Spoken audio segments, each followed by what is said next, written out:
This is Creepy, a podcast dedicated to sharing the most famous, chilling, and disturbing creepypastas and urban legends in the world. Whether these stories truly happened or are simply fabrications is for you to decide. These stories may contain graphic depictions of violence and explicit language. Listener discretion is advised. Smile Dog. I first met in person with Mary E. in the summer of 2007. I'd arranged with her husband of 15 years, Terrence, to see her for an interview. Mary had initially agreed, since I was not a newsman, but rather an amateur writer gathering information for a few early college assignments and, if all went according to plan, some pieces of fiction. We scheduled the interview for a particular weekend when I was in Chicago on unrelated business, but at the last moment, Mary changed her mind and locked herself in the couple's bedroom, refusing to meet with me. For half an hour I sat with Terrence as we camped outside the bedroom door, I listening and taking notes while he attempted fruitlessly to calm his wife. The things Mary said made little sense, but fit with the pattern I was expecting. Though I could not see her, I could tell from her voice that she was crying. And more often than not, her objections to speaking with me centered around the incoherent diatribe of her dreams, her nightmares. Terrence apologized profusely when we ceased the exercise, and I did my best to take it all in stride. Recall that I wasn't a reporter in search of a story, merely a curious young man in search of information. Besides, I thought at the time I could perhaps find another similar case if I put my mind and resources to it. Mary E. was a sysop for a small Chicago-based bulletin board system in 1992 when she first encountered Smile.jpg, and her life changed forever. She and Terrence had been married for only 5 months. She was one of an estimated 400 people who saw the image when it was posted as a hyperlink on the BBS, though she's the only one who's spoken openly about the experience. The rest have remained anonymous or are, perhaps, dead. In 2005, when I was only in 10th grade, Smile.jpg was first brought to my attention by my burgeoning interest in the web-based phenomena. Mary was the most often cited victim of what is sometimes referred to as Smile.dog. The being Smile.jpg is reputed to display. What caught my interest, other than the obvious macabre elements of the cyber legend and my proclivity towards such things, was a sheer lack of information, usually to the point that people don't believe it even exists other than as a rumor or hoax. It is unique because, though the entire phenomenon centers on a picture file, that file is nowhere to be found on the internet. Certainly many photo-manipulated simulacra litter the web, showing up with the most frequency on the sites such as the image board 4chan, particularly the X-focused paranormal subboard. It is suspected these are fakes because they do not have the effect that true Smile.jpg is believed to have, namely sudden onset temporal lobe epilepsy and acute anxiety. This purported reaction in the viewer is one of the reasons the phantom-like Smile.jpg is regarded with such disdain, since it is patently absurd, though, depending on whom you ask, the reluctance to acknowledge Smile.jpg's existence might just as much be out of fear as it is out of disbelief. Neither Smile.jpg nor Smile.dog is mentioned anywhere on Wikipedia. Though the website features articles on such other, perhaps more scandalous shock sites as Hello.jpg or Two Girls One Cup, any attempt to create a page pertaining to Smile.jpg is summarily deleted by any of the encyclopedia's many admins.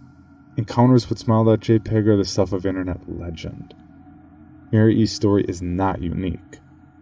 There are unverified rumors of Smile.jpg showing up in the early days of Usenet, and even one persistent tale back in 2002, a hacker flooded forums of humor and satire website Something Awful with a deluge of Smile.dog pictures, rendering almost half the forum's users at the time epileptic.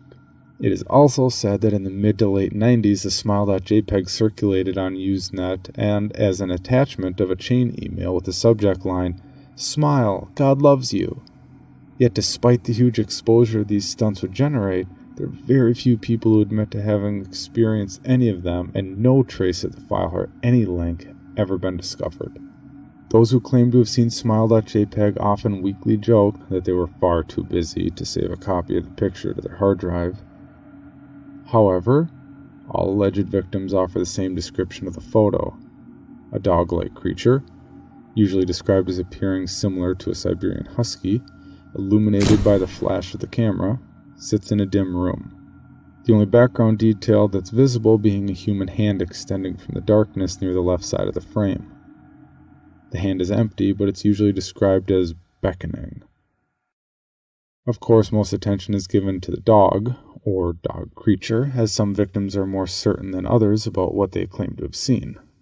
The muzzle of the beast is reputedly split in a wide grin, revealing 2 rows of very white, very straight, very sharp, very human-looking teeth.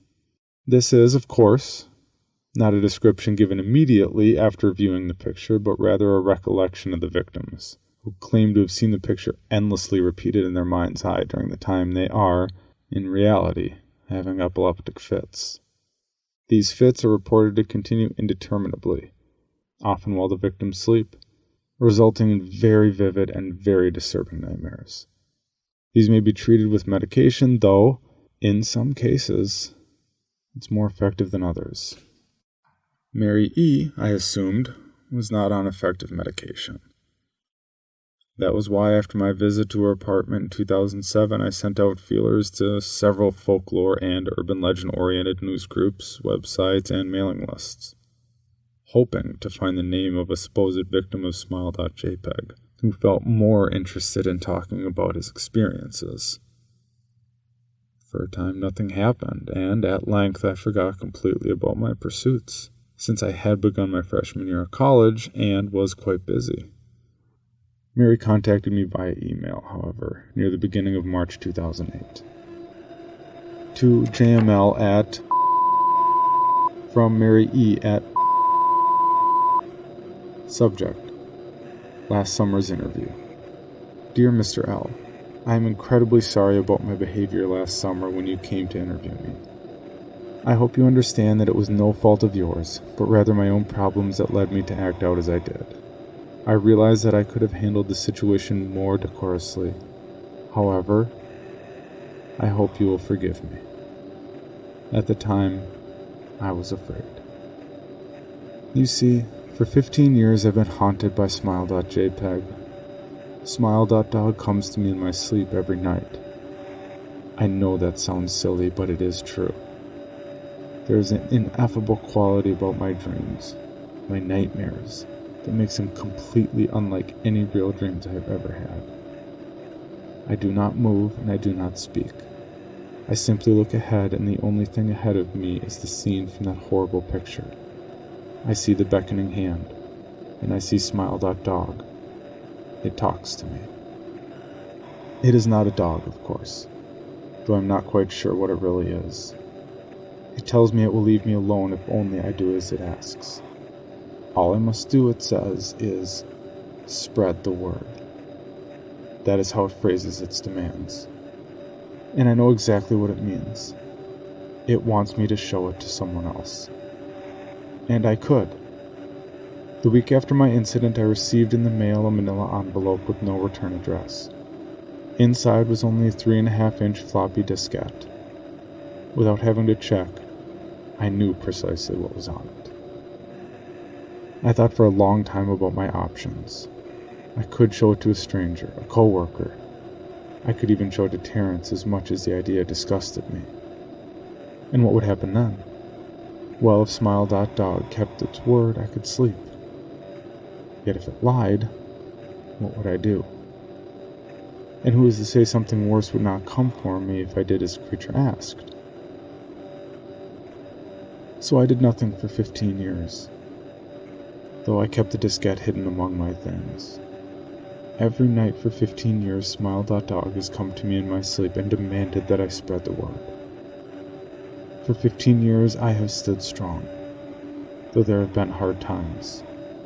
Many of my fellow victims on the BBS board, where I first encountered Smile.jpg, stopped posting.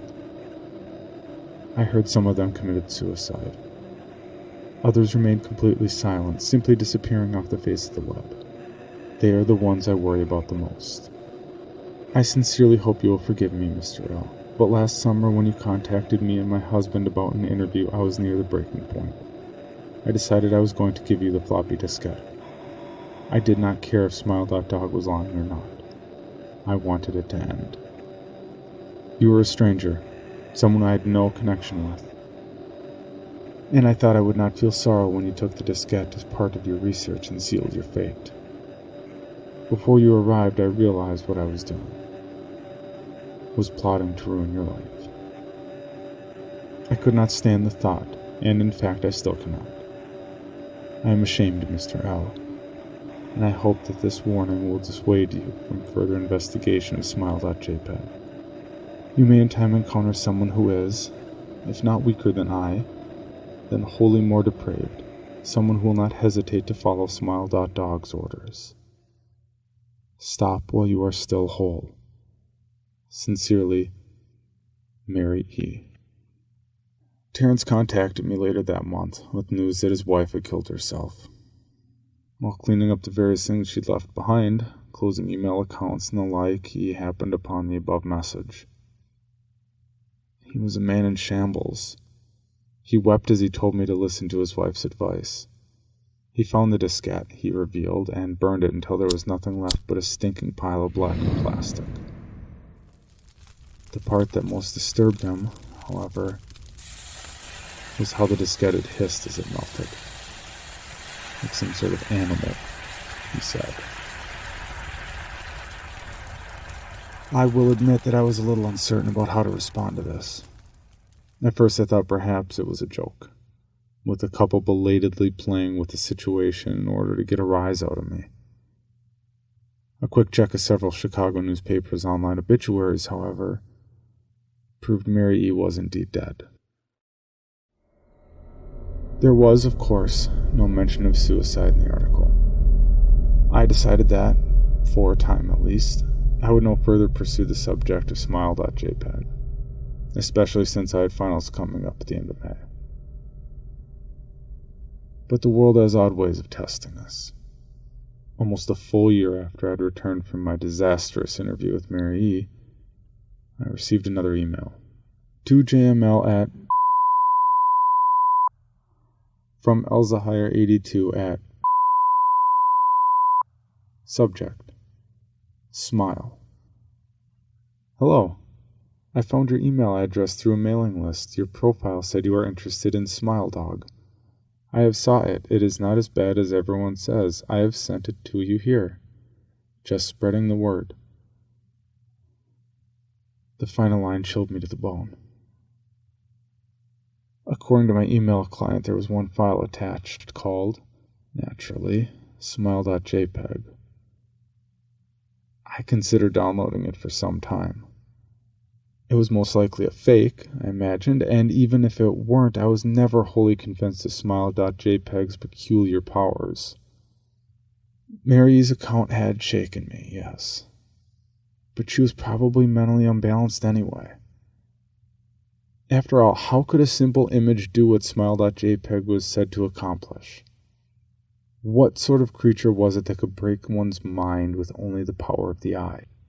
And if such things were patently absurd, then why did the legend exist at all? If I downloaded the image, if I looked at it, and if Mary turned out to be correct, if Smile.dog came to me in my dreams demanding I spread the word, what would I do? Would I live my life as Mary had, fighting against the urge to give in until I died? Or would I simply spread the word, eager to be put to rest? And if I chose the latter route, how could I do it? Whom would I burden in turn? If I went through my earlier intention to write a short article about Smile.jpg, I decided I could attach it as evidence. And anyone who read the article, anyone who took interest, would be affected. And even assuming the Smile.jpg attachment to the email was genuine, would I be capricious enough to save myself in that matter? Could I spread the word? Yes. Yes, I could.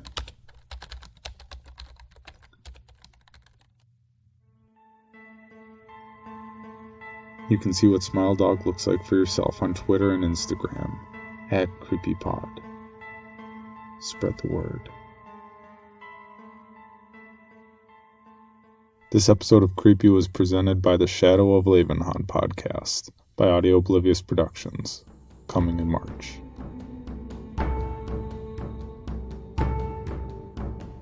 A skilled hunter, traveling alone. You! What's your business here in Levenhaupt? He travels to a small, burgeoning village in search of better game and perhaps a new home. But the village is struggling. It seems the council has no regard for our well-being, so long as their pockets are full. In the clutches of darkness. Our town has been plagued for the last 3 months by this thing. We've all suffered as a result. Some call it a demon. The beast, he said, was a snarling void of darkness, staring at him through the eyes of fire. Some say it's nature's guardian. It's the spirit of the forest telling us we were wrong to build here. Few have lived to tell the tale. We ran. As fast as we bloody could is what we did. And we didn't stop until we collapsed. He's nearly dead and I'm breathing out my arse. A bounty has been offered, and our great hunter has taken it upon himself to kill the beast. You'll get no aid from us, no food or otherwise. You'll be given 2 days to fulfill the contract. A helpful shopkeeper. Once you're finished making your preparations, return here. My wife and I would be happy to have you as our guest. And a young boy. I, for one, hope you succeed, Garen. It deserves to die. Slowly, for what it did. A solitary quest for vengeance and glory begins. Well, look who it be. The grand and mighty saviour of Lebanon has come down from his ivory tower to save us all. Though nothing is ever as simple as it appears. Audio Oblivious Productions presents Shadow of Levenhaupt. For more information, including pictures and videos of the stories told on this podcast, or to suggest stories for future episodes, please visit us at CreepyPod on Twitter, Instagram, and Facebook, or email us at creepypod@gmail.com. All stories told on this podcast can be found at creepypastawikia.com and are protected by a Creative Commons license. Some rights reserved unless otherwise stated.